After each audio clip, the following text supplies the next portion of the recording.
Today for dinner, I'm trying Tabitha Brown's method of fried vegan fish. I'm using heart of palm. This is what they look like when you start. You just take a fork and go down the middle, and then we're going to season them and batter them and fry them up.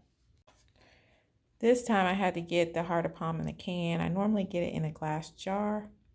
So I had 4 large pieces to work with today. This one got a little flatter than I wanted.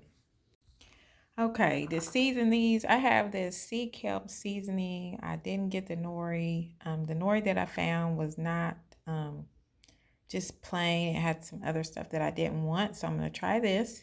Of course, I'm going to be using Old Bay, and I like a little lemon pepper. And I have my cornmeal here, so I'm getting ready to season these and get them ready to fry.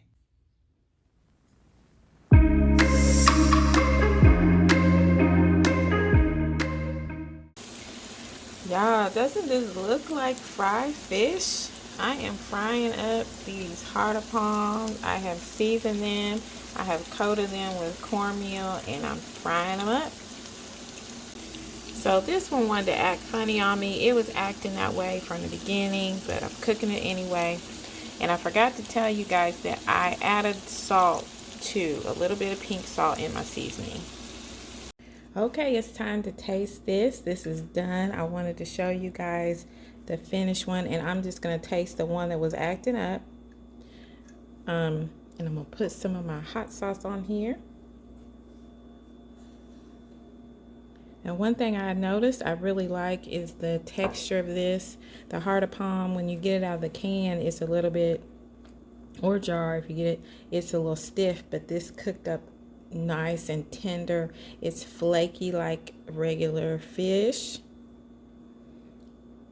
So we're going to taste this.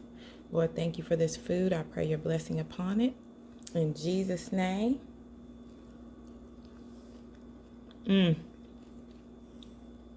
And it's really good. The only thing that I'm missing is normally when I would fry fish, I would use Lowry seasoning salt, and I don't have any of that. So I add maybe a little bit more pink salt for my taste. But thank you, Miss Tabitha Brown. This is spot on. If you haven't tried this version of it, I suggest you try it. This is really good.